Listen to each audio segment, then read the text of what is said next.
ठीक है, ये हमारे डाइजेस्टिव सिस्टम का एक पार्ट है।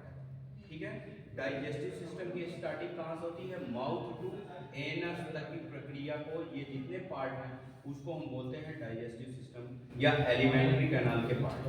ठीक है, उसी में से एक हमारा स्टमक है जो कि डाइजेशन का काम करता है।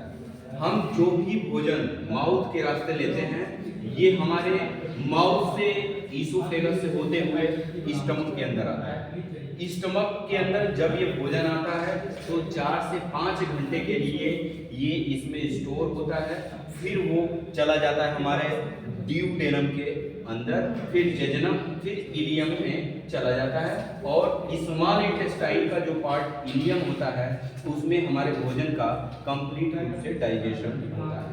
अगर हम बात करें इस स्टमक का तो इस स्टमक का वेट लगभग 1.5 ग्राम से लेकर के 2.5 ग्राम होता है। ठीक है, 1.5 से लेकर के 2.5 ग्राम तक होता है। अगर हम देखें तो इस स्टमक के अंदर इसके बहुत सारे पार्ट्स हैं जो कि इस प्रकार हैं।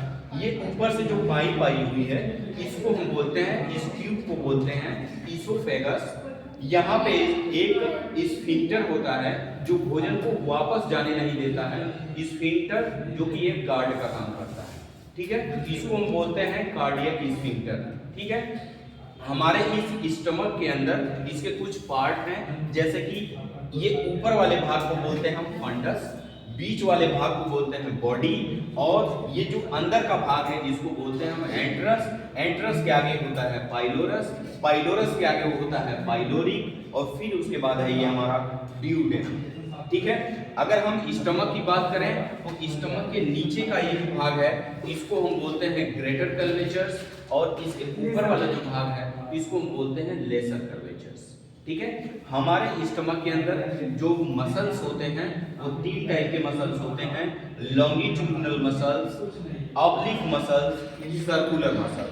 ठीक है, लॉन्गिट्यूडिनल मसल्स जो होते हैं ये हमारे स्टमक को लंबा फैलने में हेल्प करते हैं, और जो ऑब्लिक मसल्स होते हैं ये हमारे स्टमक को गोल गोल घूमने में मदद करते हैं, और जो सर्कुलर मसल्स होते हैं ये आड़ा तिरछा घूमने में मदद करते हैं। ठीक है, स्टमक के अंदर जो एंट्रम भाग होता है, स्टमक के अंदर जो एंट्रम भाग होता है, एंट्रम के अंदर रुगाई होते हैं, गैस्ट्रिक कीट्स होते हैं, जहां से HCl का सेक्रेशन होता है। ठीक है, HCl का सेक्रेशन हमारे स्टमक के अंदर पैराइटल सेल्स के द्वारा होता है।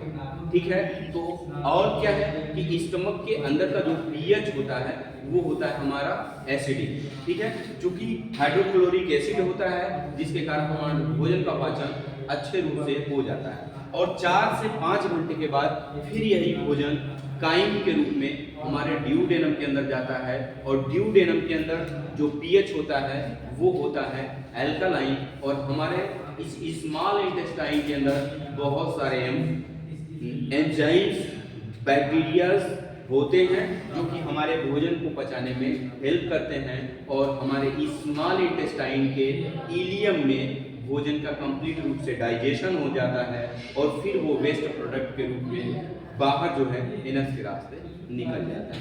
यही है हमारा जो है डाइजेस्टिव सिस्टम, और डाइजेस्टिव सिस्टम का ये जो पार्ट है इसको हम बोलते हैं स्टमक।